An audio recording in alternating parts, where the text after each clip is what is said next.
Salmo Kapitulo 77. Kalipay panahon sa kagoon. Mituwaw ako sa Diyos, mituwaw ako kaniya, aron dunggon niya ako.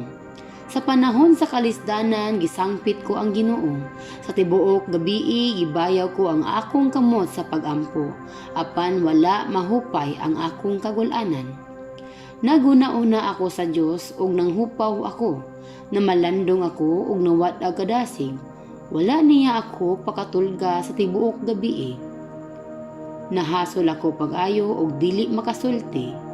Gihandom ko ang ngaging mga adlaw ug gihinumduman ko ang nanglabayng katuigan.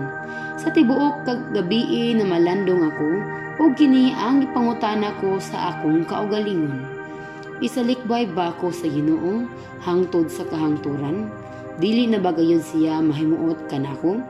Wala na ba siya mahigugma kanako? Dili na ba niya tumano ng iyang saad? Nalimot na ba ang Diyos sa pagkaluoy? Gipulihan ba sa kasuko ang iyang kaluoy? Unya mingon ako, ang gikasakitan ko pag-ayo mao nga ang Diyos wala na magpakita sa iyang gahom. Hinumdumi ko o Ginoo ang gamhanan mong mga buhat. Handumon ko ang mga nabuhat mong katingalahan sa ngaging panahon. Palandungon ko ang tanan nga imong nabuhat o hinuktukan ko ang tanan mong gihimo.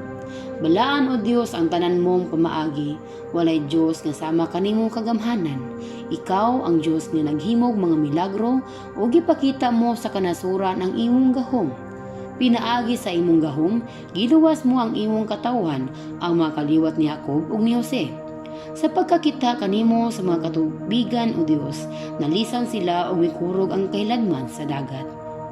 Nagpaulan ang mga panganod, midalugdog ang kalangitan ug mikilab ang kilat sa tanang dapit.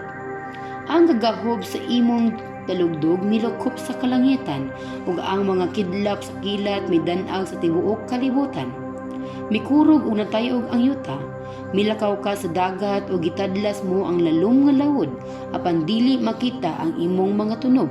Sama sa magbalantay sa kaniro, gitultulan mo ang imong katawhan, pinaagi kang Moses ug kang Aaron nga maoy nangulok kanila.